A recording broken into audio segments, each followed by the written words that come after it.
Mis queridos hermanos, les saludo afectuosamente, feliz de poder estar con ustedes otro día del Señor, llevando la palabra que ruego a nuestro Padre Celestial sea de mucha edificación para nuestras vidas. Este texto para mí ha sido precioso, ha sido verdaderamente edificante y yo ruego al Señor que para ustedes lo sea de la misma forma también.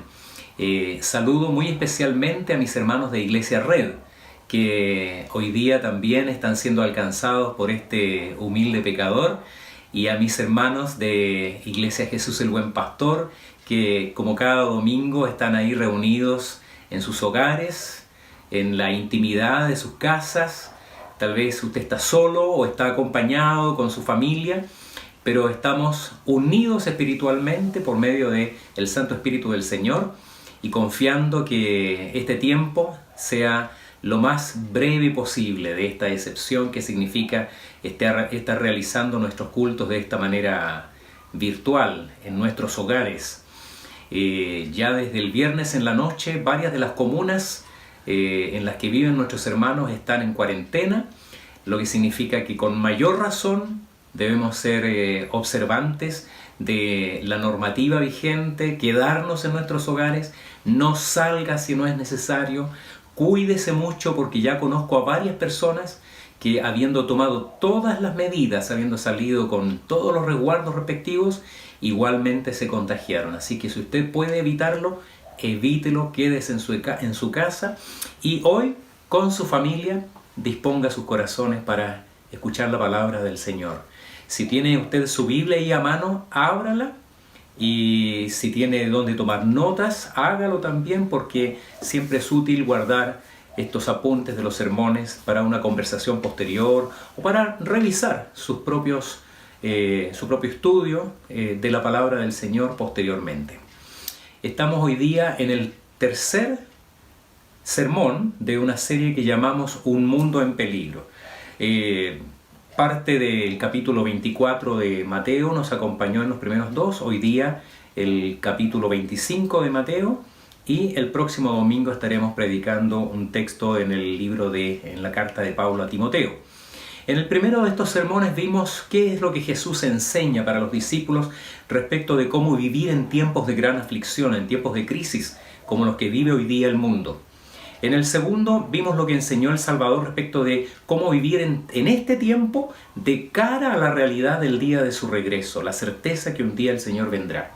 Y hoy, con la ayuda del Señor en su palabra, hablaremos del ejercicio de la misericordia como señal de los auténticos discípulos de Cristo.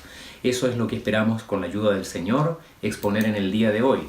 Porque ciertamente vivimos en un mundo en peligro.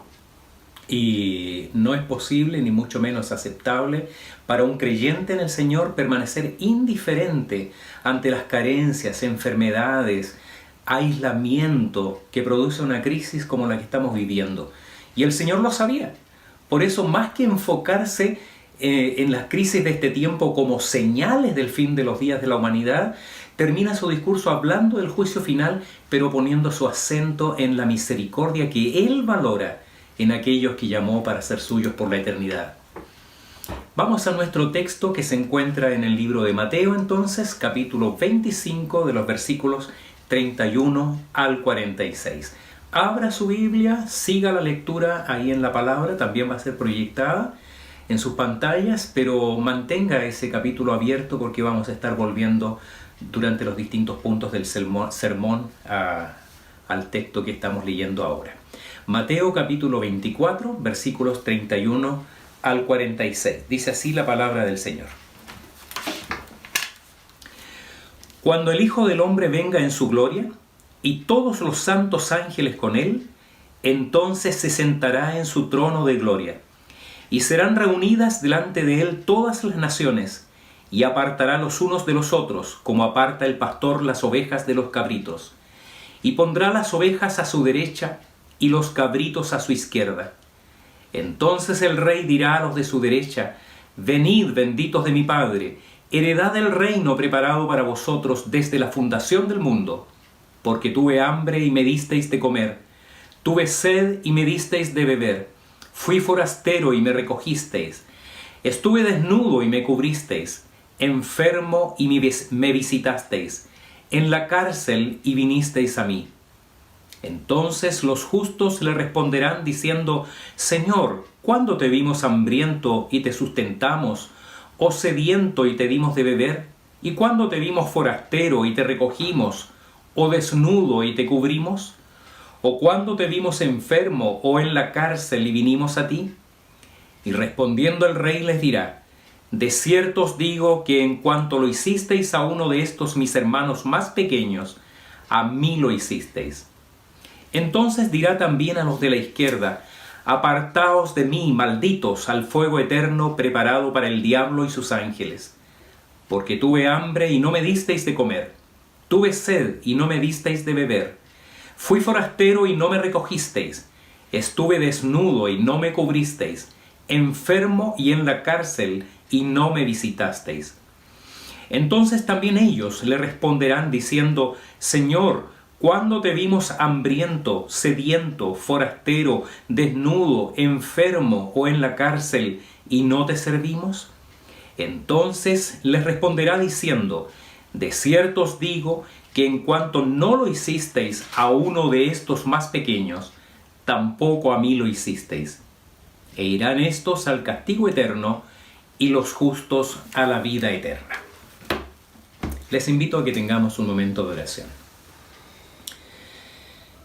Señor y Padre Celestial, así como hemos abierto tu palabra para leer en ella tu mensaje, para escuchar tu voz, pedimos, Señor, que abras nuestros pensamientos, nuestro corazón, y nos dispongas, Señor, por medio de tu Santo Espíritu para recibirla, para atesorarla, para conservarla en nuestra memoria, Señor, para que ella sea nuestra guía, especialmente en tiempos difíciles, para que ella nos corrija, nos exhorte, nos anime y fortalezca. Bendícenos, Señor, esperamos de ti esa unción especial del Espíritu para que la palabra siga obrando, Señor, conforme a tu propósito para edificación de nuestras vidas. Lo pedimos en el nombre de Jesucristo, nuestro Señor. Amén. Que el Señor bendiga su palabra en nuestras vidas, queridos hermanos, y este sea, como decíamos, un tiempo de mucha edificación. Si hay algo que caracterizó a la iglesia de los primeros siglos, fue el ejercicio de la misericordia. Nunca durante estos 20 siglos ha habido un momento en la historia de la iglesia en que no haya estado representado de alguna forma, alguna expresión de los llamados ministerios de misericordia, partiendo por la diaconía, pero también en muchas otras formas según lo ha necesitado las circunstancias en que la humanidad se ha desarrollado. También es cierto que a través de los tiempos esto ha pasado a ocupar quizás un lugar menos relevante que lo que tuvo al comienzo de la era cristiana. En muchas iglesias, infelizmente, ha llegado a ser un ministerio con características casi de apéndice, casi invisible, como una cuota social, como dicen algunos, que acalle las conciencias de las congregaciones. Leí una vez que, acostumbrados a ver en nuestros templos la cruz de Cristo en la parte más destacada detrás del presbiterio, muchas veces en lugares, dependiendo de la situación de la iglesia, bastante ostentosos, con luces, con un lujo muy especial. Quizás por eso la iglesia tiende a olvidar que esa cruz de Cristo un día estuvo puesta en los basurales de la ciudad de Jerusalén, fuera donde se llevaban los proscritos de esa sociedad. Los ministerios de misericordia, en el contexto de nuestra denominación, excepto algunas iniciativas aisladas, han estado casi exclusivamente relegados a las juntas diaconales. Maravilloso ministerio, sin duda. Yo tengo especial reconocimiento y afecto por los ministerios de diaconía de nuestras iglesias, y en estos días en especial ellos han hecho una labor preciosa, llamando, contactando, llevando ayuda, preocupados por sus hermanos. Y estoy muy agradecido al Señor por eso. Pero, ¿estamos haciendo todo lo que el Señor esperaría que hiciéramos? ¿Estamos seguros de estar ejerciendo la misericordia con los estándares, con los niveles que el Señor espera de los suyos? ¿No será que como creyentes, personalmente, o como iglesia colectivamente, tenemos una deuda en el ejercicio de la misericordia? Nuestro texto forma parte de la última parte, en realidad, de este largo discurso del Señor Jesucristo, que está contenido en los capítulos 24 y 25 del Evangelio de Mateo, y que surge como respuesta a esa pregunta doble, como dijéramos los domingos anteriores, que ellos le hicieran en relación a cuándo serían estas cosas y qué señales habría de el regreso de nuestro Señor Jesucristo. Y quisiera destacar ahora dos cosas respecto de este texto que estamos estudiando. La primera es que estas palabras fueron dichas solo 3 días antes del inicio de la pasión de nuestro Señor. Y por lo tanto contrasta de una manera dramática con las escenas que nuestros primeros hermanos verían en torno a la pasión del Salvador. Esta escena de Cristo glorificado, rodeado de millares de ángeles, en un alto trono celestial, con todo el esplendor de su gloria, por cierto, contrasta con la humillación de la pasión, con este Cristo que fue despojado de sus ropas, golpeado, escupido en su rostro, abofeteado, y luego clavado en esa cruz entre criminales, tratado de la peor manera imaginable.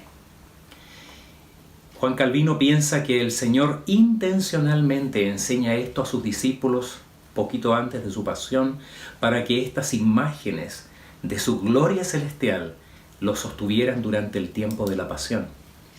La segunda cosa que quiero destacar de este pasaje es que hay mucha teología en las enseñanzas de Cristo en estos 2 capítulos, especialmente sobre las doctrinas de los últimos tiempos, lo que se conoce como escatología. Lo que la iglesia cristiana reformada cree y enseña sobre los últimos días y el fin del mundo tiene mucho de su fundamento en este discurso del Señor. No obstante, queremos repetir a nosotros las mismas palabras con que el Señor enseña a los discípulos.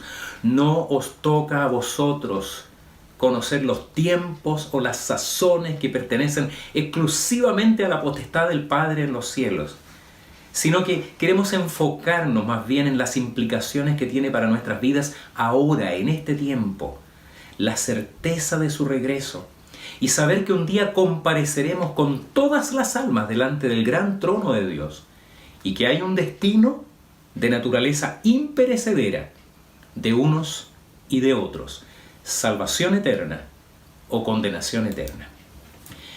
Si vamos a hablar de señales, que es uno de los temas que preocupa a mucha gente el día de hoy, si son estas pandemias o los terremotos, que ya ha habido algunos movimientos de tierra para variar en nuestro país, si estas son señales de los fin de los tiempos, quizás es bueno que entendamos que el ejercicio de la misericordia es una señal de los verdaderos creyentes en Jesucristo. Este texto nos ayudará a ver estas imágenes del juicio final para vivir el tiempo actual. De eso queremos hablar el día de hoy. El título de nuestro sermón es Imágenes del juicio final para vivir el tiempo actual. Y la primera imagen que el texto nos presenta es Cristo en el trono de justicia, versículos 31 al 33. Voy a pedir que nuevamente leamos estos versículos. Versículos 31 al 33. Cuando el Hijo del Hombre venga en su gloria y todos los santos ángeles con él, entonces se sentará en su trono de gloria y serán reunidas delante de él todas las naciones y apartará los unos de los otros como aparta el pastor las ovejas de los cabritos y pondrá las ovejas a su derecha y los cabritos a su izquierda. No perdamos de vista, queridos hermanos, que muchos de los seguidores del Señor Jesucristo pensaban que Él se sentaría en el trono de Israel para un gobierno terrenal después de haberles llevado a la victoria, liberando al pueblo de Israel de la opresión del yugo romano. Solo en 3 días más sería brutalmente arrancada de sus mentes esa imagen, al ver al Cristo que ellos siguieron durante 3 años, humillado, azotado, flagelado, expuesto vergonzosamente como un criminal en una cruz, como decíamos, en las afueras de la ciudad. La imagen que el Señor deja en sus discípulos es gloriosa, con palabras que no admiten duda ni incertidumbre, confirma todo lo que los profetas del Antiguo Testamento habían dicho respecto de su segunda venida. Digamos de paso que la mayoría de las profecías respecto de Cristo en el Antiguo Testamento no hablan de su primera venida naciendo como un niño, sino que su segunda venida viniendo glorioso como el Rey entronizado que juzgará a todo el mundo. Vendrá otra vez, no admite sombra de duda. El Señor dijo, cuando el Hijo del Hombre venga. Es decir, ese día llegará, eso no es algo que esté en duda. Y cuando venga ya no será naciendo como un humilde niño en un establo de Belén, sino que vendrá en gloria, rodeado del esplendor de su gloria. Millares de ángeles sirviéndole. La Escritura, el texto que leímos recién dice, con todos sus santos ángeles con él. Así como Daniel vio un trono glorioso, resplandeciente como fuego, con un torrente de fuego que sale desde ese trono. De esa manera se describe a Jesucristo con todos sus ángeles. Apocalipsis añade en el capítulo 4 que delante del trono de Dios estarán todos los seres de la tierra diciendo, Santo, Santo, Santo es el Señor Todopoderoso, el que era, el que es y el que ha de venir. El que fue despreciado y desechado entre los hombres, como dice Isaías 53, varón de dolores, experimentado en quebranto, del que los suyos escondieron el rostro, menospreciado, tenido en menos. Ahora es el que se sienta en ese trono y juzga entre unos y otros, el que estima o desecha, el que aparta las ovejas de los cabritos. El que sería sometido en breve, en el mundo terrenal, a una parodia de juicio, viciado en todas las formas posibles, injusto esencialmente y corrompido en su sentencia, es el que ahora se sienta en el más alto tribunal para juzgar al mundo con justicia y a los pueblos con su verdad, como dicen varios textos de la Escritura. Su juicio será global. Sus ángeles reunirán a todas las naciones delante de él. Pablo dice en su carta a los romanos, porque todos compareceremos ante el tribunal de Cristo. Porque escrito está, vivo yo, dice el Señor, que ante mí se doblará toda rodilla y toda lengua confesará a Dios, de manera que cada uno de nosotros dará a Dios cuenta de sí. Esto está en el libro de Romanos, capítulo 14. Hará separación entre justos e injustos. La figura de ovejas y cabritos sería para los israelitas una imagen muy clara, porque en los rebaños de Israel era común que ovejas y cabras pastaran juntas. Y normalmente la oveja es más pacífica, mientras que las cabras, los cabritos, con sus cuernos normalmente las empujan, se aprovechan de la comida, las apartan. Son de caracteres muy diferentes. El llamado del pastor solo lo obedecían las ovejas, más pacíficas, más dóciles, más indefensas. Los comentarios señalan que hay muy posiblemente acá una alusión del Señor a la profecía de Ezequiel capítulo 34, cuando dice, más en cuanto a vosotros. Lo vamos a leer directamente de la Escritura. Ezequiel capítulo 44 dice, más en cuanto a vosotras, ovejas mías, así ha dicho Jehová el Señor. He aquí yo juzgo entre oveja y oveja, entre carneros y machos cabríos. ¿Os es poco que comáis los buenos pastos, sino que también holláis con vuestros pies lo que de vuestros pastos queda? ¿Y que bebiendo las aguas claras enturbiáis además con vuestros pies las que quedan? Y mis ovejas comen lo hollado de vuestros pies y beben lo que con vuestros pies habéis enturbiado. Por tanto, así les dice Jehová el Señor, he aquí yo juzgaré entre la oveja engordada y la oveja flaca. Por cuanto empujasteis con el costado y con el hombro, y acorneasteis con vuestros cuernos a todas las débiles, hasta que las echasteis y las dispersasteis, yo salvaré a mis ovejas, y nunca más serán para rapiña, y juzgaré entre oveja y oveja. Tremenda palabra del Señor. ¿Qué consuelo llega a ser ahora en nuestro medio y mucho más en algunos otros lugares del mundo? Que el Señor hará justicia con sus ovejas maltratadas, a las que ahora sufren ataques y molestias de los enemigos de Cristo y de la Iglesia, La palabra dice, el Señor se vengará de ellos. Nuestra preocupación consiste no en hacer justicia, sino en mantenernos libres de su contaminación mientras vivimos entre ellos en el mundo. Una vida que es sufrida por causa de Cristo, viviendo en santidad, no es subestimada en el Señor. Un día el Señor pondrá las cosas en su lugar.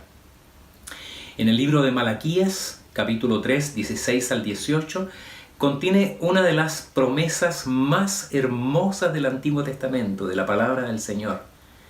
Ahí dice, entonces los que temían a Jehová hablaron cada uno a su compañero, y Jehová escuchó y oyó, y fue escrito libro de memoria delante de él para los que temen a Jehová y para los que piensan en su nombre. Y serán para mí, dice el Señor, especial tesoro, ha dicho Jehová de los ejércitos, en el día en que yo actúe. Y los perdonaré como el hombre que perdona a su hijo que le sirve. Entonces os volveréis y discerniréis la diferencia entre el justo y el malo, entre el que sirve a Dios y el que no lo sirve. Con nuestros propios ojos, lo que no podemos ver ahora, un día veremos la diferencia entre los electos y los réprobos. Los que hoy están extrañamente mezclados, pero verán la separación de los escogidos de Dios y los condenados por Dios. El Señor pondrá a los primeros a su derecha, símbolo de su justicia, dominio y perfecta voluntad soberana, y los otros a su izquierda, exactamente lo opuesto.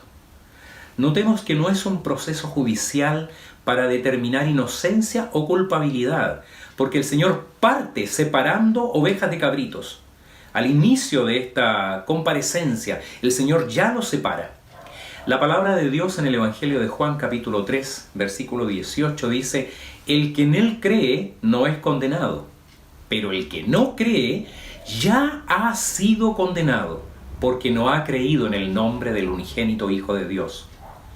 Pero es un proceso necesario para vindicar a los justos, para exaltar la justicia de Cristo, y sobre todo para ejecutar la sentencia final y definitiva. De tal manera, hermanos, que hay una imagen poderosa de nuestro Cristo vencedor en el trono de justicia para juzgar a todas las naciones.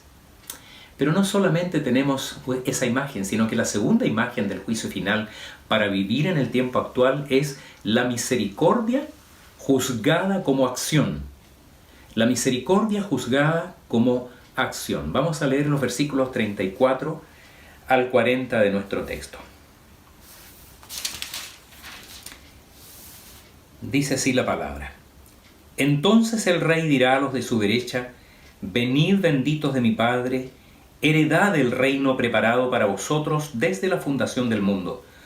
Porque tuve hambre y me disteis de comer, tuve sed y me disteis de beber, fui forastero y me recogisteis, estuve desnudo y me cubristeis, enfermo y me visitasteis, en la cárcel y vinisteis a mí.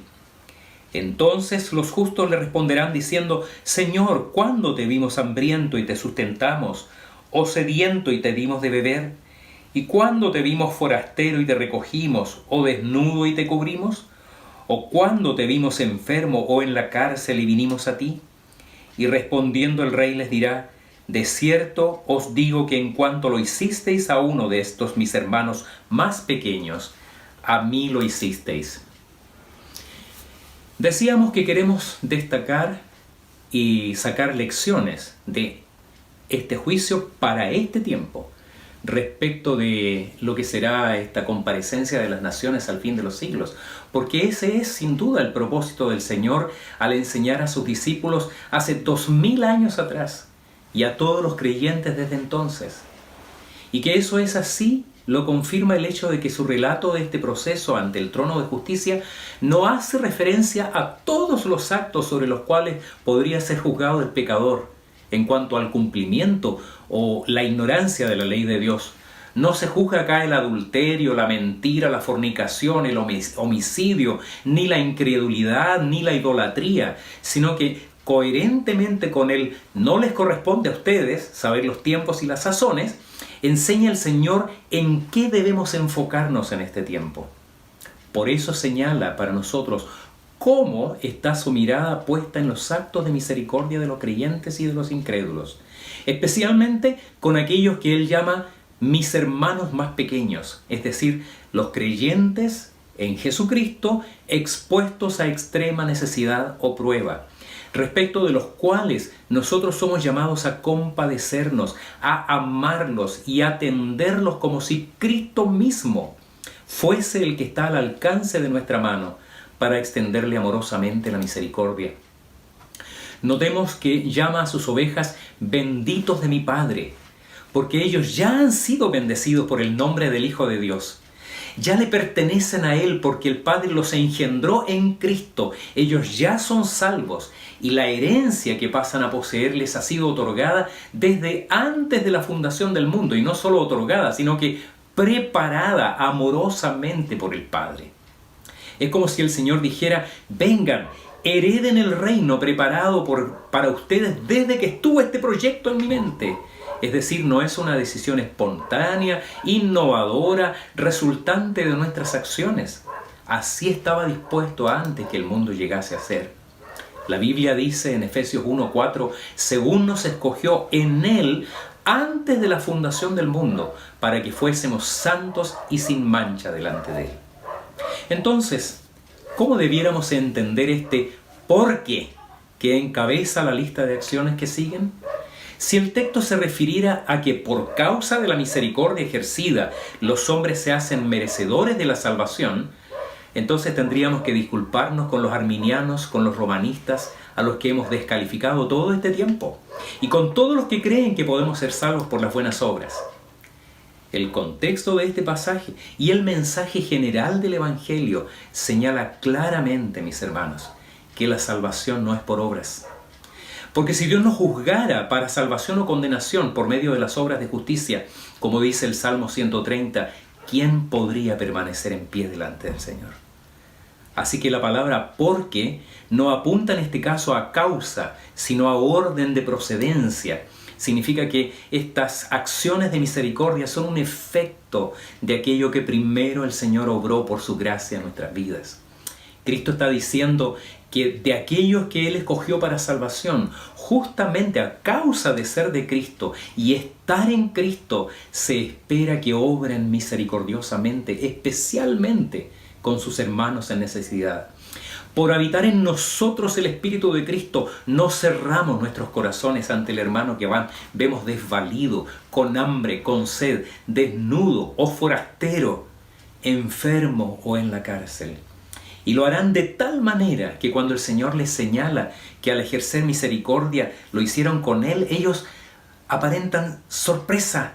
No digo aparentan en el sentido que están fingiendo, sino que de una manera muy interesante, muy humilde, parecen sorprendidos.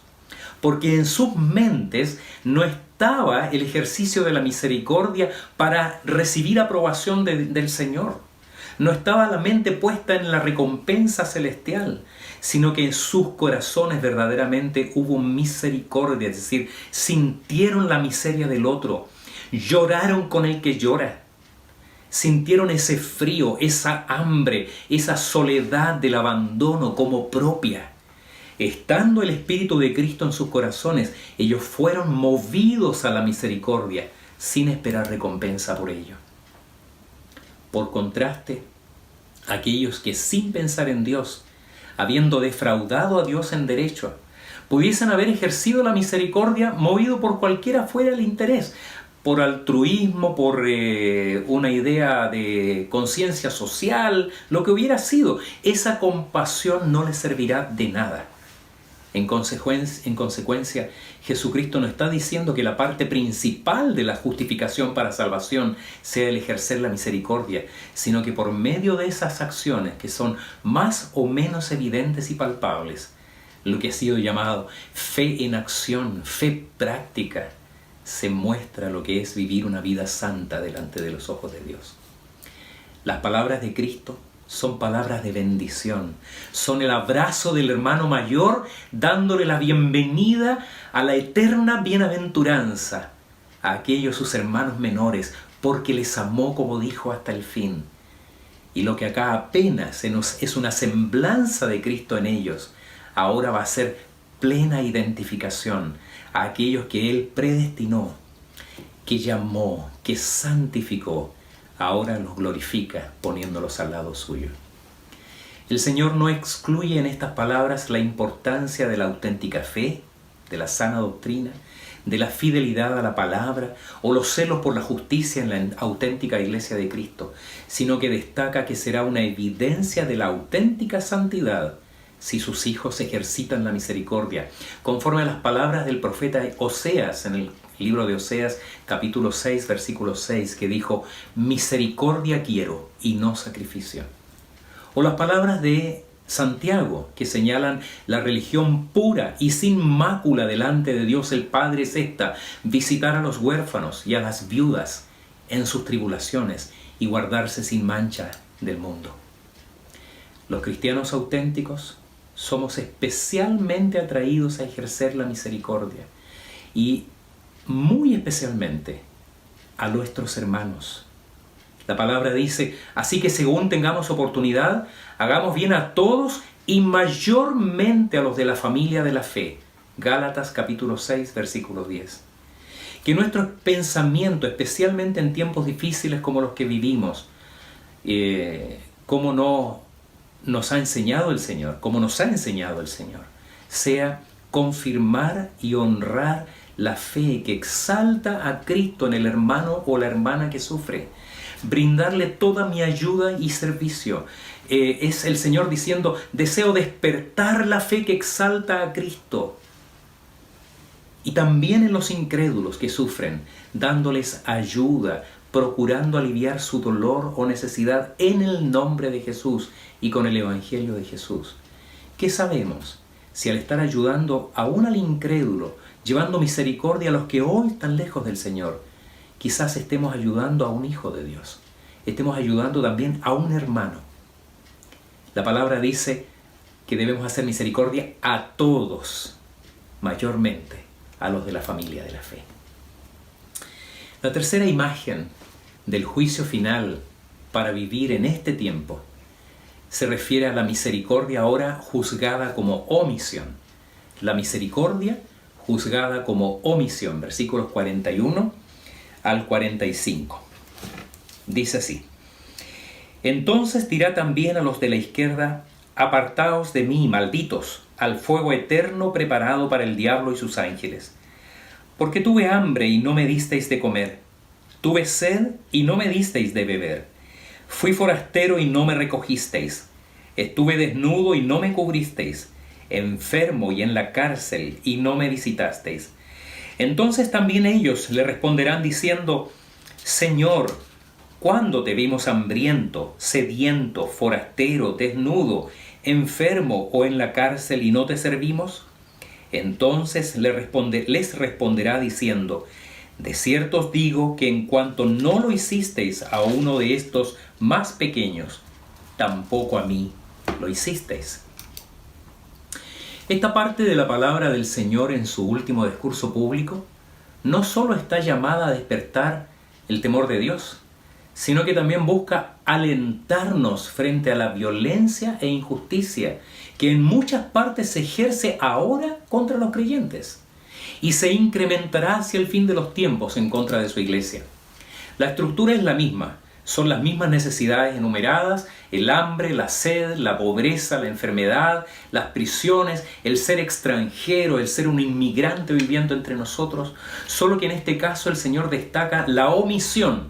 Estuve hambriento, no me dieron de comer, sediento, no me dieron de beber, fui forastero y no me recogieron, desnudo y no me cubrieron, enfermo o en la cárcel y no me visitaron. La réplica que el Señor la da de una manera resumida. Ellos dicen: Señor, ¿cuándo te vimos hambriento, sediento, forastero, desnudo, enfermo o en la cárcel y no te servimos? Varios comentaristas dicen que en la frase más resumida no son relevantes, que podrían haberse descrito con las mismas palabras de los justos. Sin embargo, yo tiendo a pensar que el Señor Jesucristo lo hizo así, de esta manera, para mostrar un poco la angustia, la aflicción que brota en estos corazones desesperados que de una manera atropellada dicen: Señor, ¿de qué me estás acusando? No sería extraño que esa fuese la intención del Señor. Una vez más, el acento no está puesto en las acciones positivas o negativas ejercidas en el mundo en general, sino en cuanto se hicieron o no se hicieron en relación a estos hermanos más pequeños. El Señor dice: en cuanto no lo hicisteis a estos. Y está sin duda en ese momento mostrando a aquellos que están a su derecha. Por tanto, se refiere especialmente al trato que recibieron los creyentes en Jesucristo. El Señor está diciendo que a Él le importa cómo son tratados sus hermanos, y que esto no quedará sin que Él recompense justamente la acción o la omisión. Los que aparta a su izquierda y ya son condenados por su propia injusticia en esencia, al haber rechazado creer en el Hijo de Dios. El Señor Jesucristo a Nicodemo en el capítulo 3 de la carta de Juan, versículo 18, dice: el que no cree ya ha sido condenado porque no ha creído en el nombre del unigénito Hijo de Dios. Pero ahora el Señor públicamente vindica a sus hermanos pequeños que en algún tiempo fueron objeto de la injusticia del mundo en su contra, por causa del nombre de Cristo. ¿Qué ha sido en distintos momentos de la historia de la humanidad el trato que ha recibido la Iglesia, los creyentes en Cristo, por causa de su fe en el Señor? No es diferente en nuestros días y en esta cultura.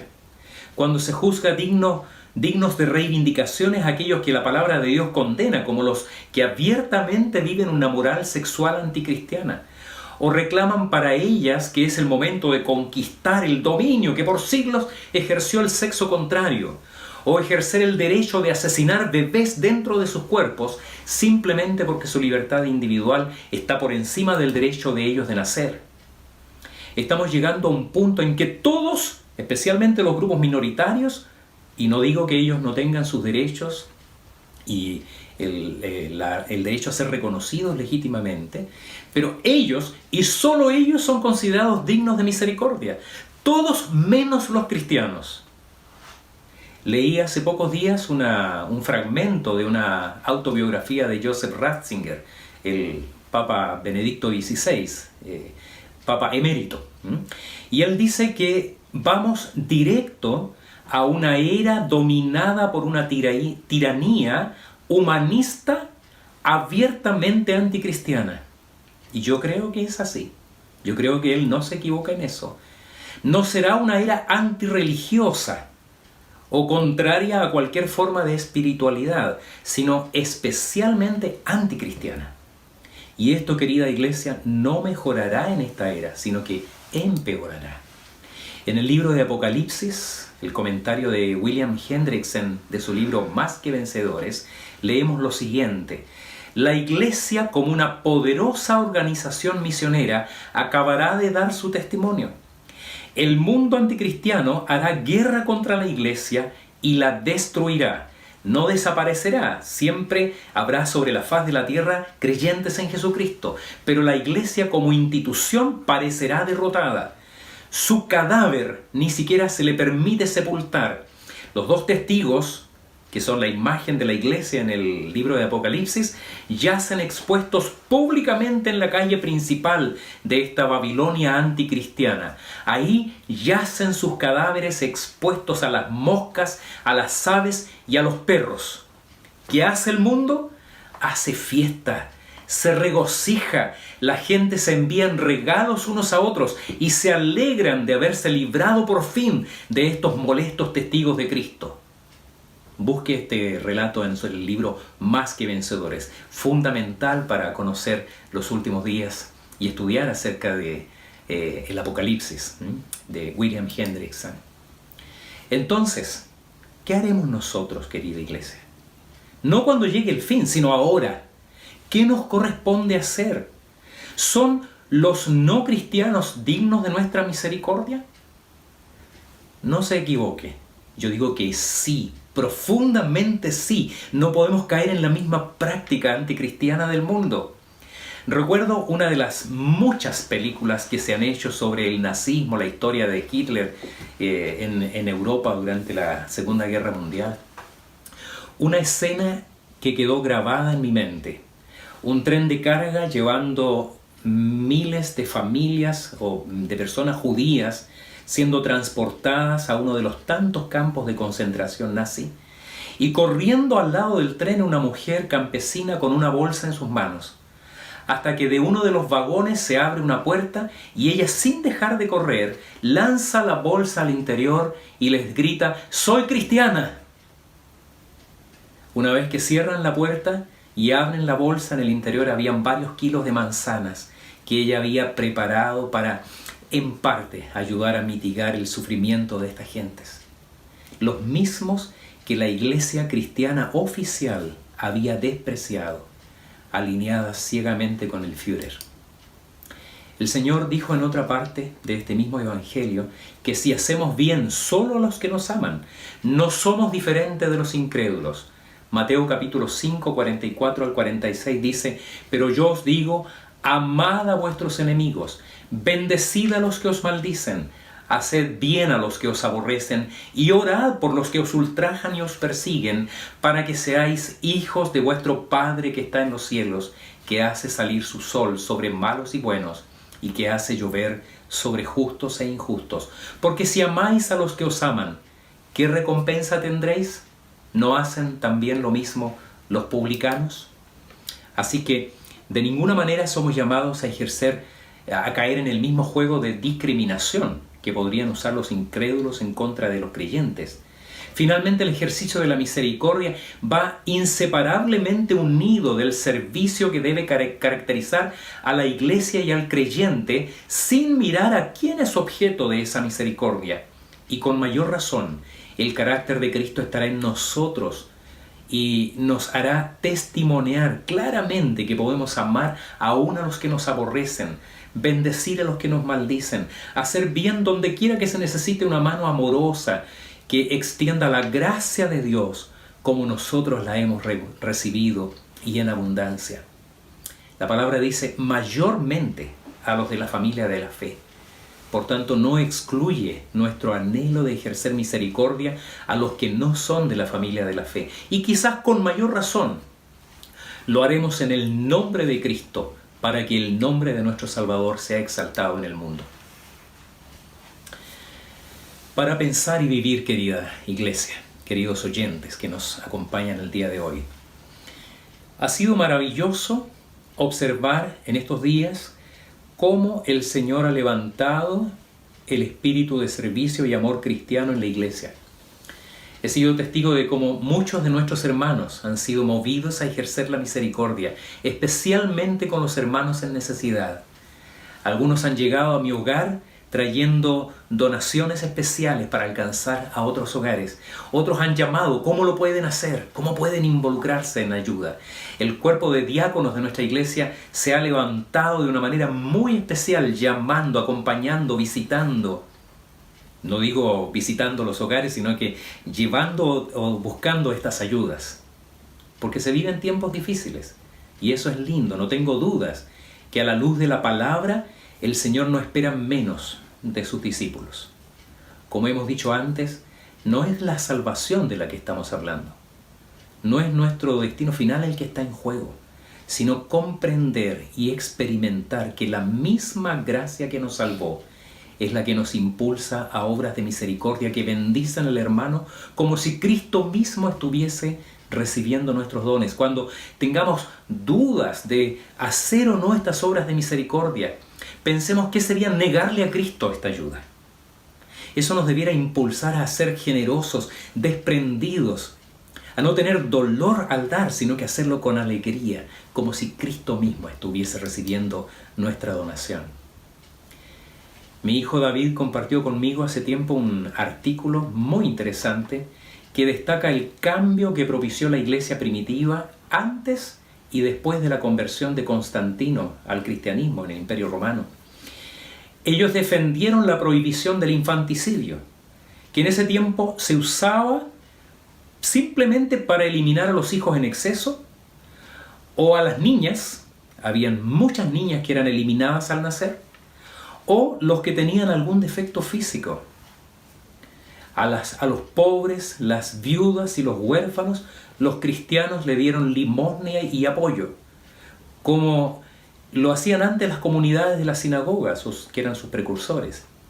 En muchos casos, los cristianos rescataron bebés abandonados en basurales, los adoptaron, los bautizaron y los criaron con ayuda de fondos comunitarios. Alguna familia de los creyentes lo adoptaba como propio, y si ellos no tenían recursos, la iglesia, la comunidad les ayudaba con recursos para que criaran a esos niños abandonados. Un cambio tremendo de paradigma que influyó en las leyes que posteriormente se dictaron para proteger a los recién nacidos. Un cambio que la iglesia cristiana hizo.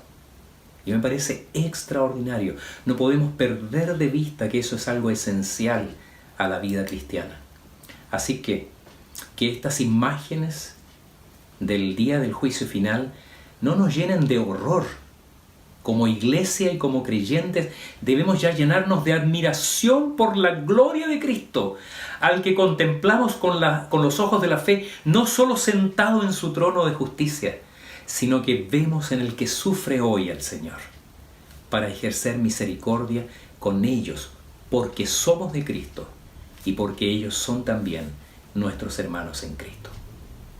Que el Señor bendiga a su amada iglesia. Oremos.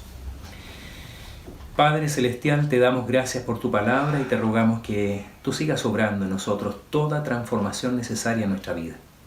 Señor, no nos dejes indiferentes a la voz de tu Santo Espíritu. Y si estas palabras han alcanzado nuestros corazones, muévenos también a una vida de acción, de práctica de la fe, a una fe viva y verdadera, que no solamente cree y piensa, sino que obra estas obras de justicia y misericordia que tú esperas de cada uno de nosotros, porque somos tus hijos. Lo pedimos así en el nombre de Jesucristo, quien es el Señor de nuestras vidas. Amén.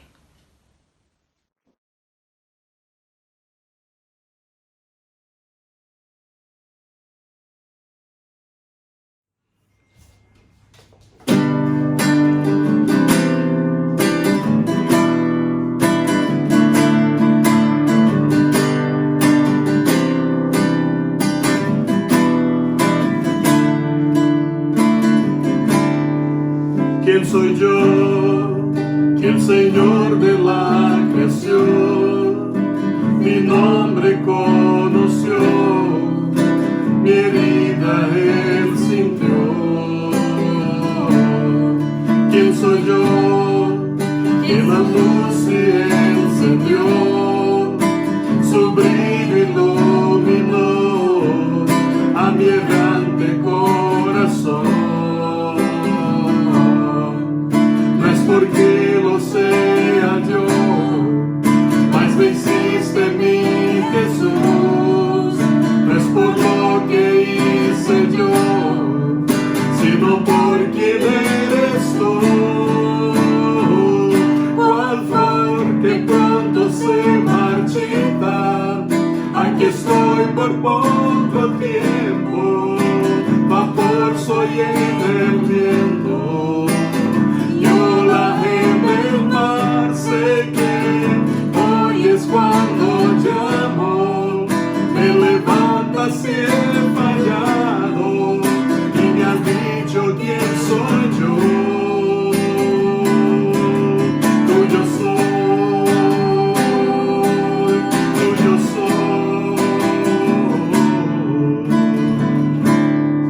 tuyo soy, que aun viendo mi pecado me miras con amor y puedo continuar. ¿Quién soy yo? Que la voz que calma el mar, la tormenta que hay en mí, también ha de calmar. No es porque lo sea yo, venciste mi Jesús. No es por lo que hice yo, sino por quien eres tú. Cual flor que pronto se marchita, partida. Aquí estoy por poco tiempo, vapor soy en el viento. Yo la gente del mar sé que hoy es cuando llamo. Me levanta si he fallado y me ha dicho quién soy yo. Tuyo soy,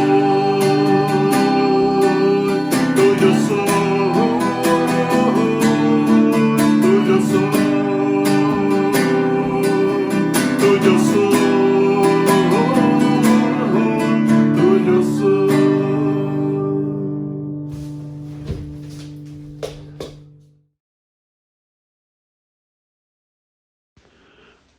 Señor mi Dios, mi Padre eterno, colocamos, oh Dios, nuestras vidas delante de tu trono de gloria, de gracia. Nos arrodillamos, nos postramos y colocamos nuestras vidas en tus manos, Señor. En estos tiempos difíciles, pedimos, oh Dios, que el Señor nos capacite y nos use para bendecir a los que más necesitan. Hemos sido tremendamente bendecidos por el Señor. Que nuestra vida sea de bendición, oh Dios, que seamos instrumentos en tus manos para bendecir a los más necesitados y también, oh Dios, a aquellos que necesitan especialmente tu salvación. Danos una semana bendecida, Señor, bajo tus cuidados. Oramos, agradecemos por todo al Señor y oramos a ti en el nombre de Jesús. Amén.